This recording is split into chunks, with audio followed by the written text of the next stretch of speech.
গোলকগঞ্জৰ ৰতিয়াদহ বেৰিকেটত পুলিচৰ নাকা তালাচীত বৃহৎ পৰিমাণৰ ফেন্সি ডাইল জব্দ। এজন সৰবৰাহকাৰীক আটক আৰক্ষীৰ।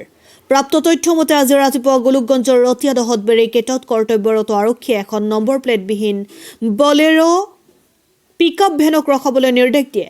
গাড়ীখন ৰখাই দুজন ব্যক্তি দৌৰি পলায়ন কৰে, কিন্তু এজন সৰবৰাহকাৰীক আৰক্ষীয়ে আটক কৰিবলৈ সক্ষম হয়। পিছত আৰক্ষীয়ে গাড়ীখনত তালাচী চলোৱাত গাড়ীখনৰ চিটৰ তলৰ পৰা 600 বটল অবৈধ ফেন্সি ডাইল জব্দ কৰে। আটকাধীন সৰবৰাহকাৰী জনৰ নাম শ্বহিদুল ইছলাম, ঘৰ মানকাছাৰৰ জোৰডাংগা দ্বিতীয় খণ্ডত। সৰবৰাহকাৰীজনে জনোৱা মতে ফেন্সি ডাইলখিনি গোৱালপাৰা জিলাৰ লক্ষীপুৰৰ জনৈক শাকিলৰ। যোগীঘোপাৰ পৰা মনিৰুল ইছলামৰ ৰিপৰ্ট, অনলাইন নিউজ আছাম। চাকি লৈছে না বাইদেউ আৰু মই এইটো আজি নাদিওঁ এইবিলাক লৈ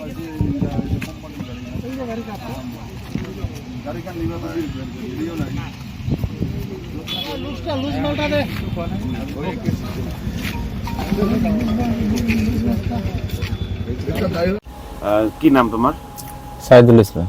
ঘর কর? জোরডাঙ্গা পাটন। থানা কি করে? মানকাছার। মানকাছার। কি আছে গাড়ি? ওই স্যার করলো মাল আছে। কি মাল? সব সিরাপের কথা করলো স্যার। গাড়ি তো কার? শাকিল। মাল বিলাক কার? শাকিলের। শাকিলের ঘর কর? লক্ষ্মীপুর। লক্ষ্মীপুর। কয়বার আনিছে এবিলাক?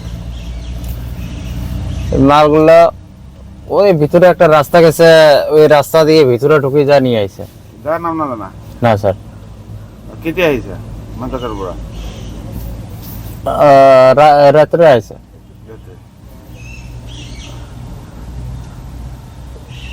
কত লই যাবো মাল বলি? ওই মহাজন যেখানে গেল হয় ওখানে যাওয়া লাগলো হয়। মানে ঘাটত, নদীর ঘাটত? নতুন ঘাটে নিল না, কোনখানে ওটা শিওর কবের ভাবে লাগছে না স্যার আমি।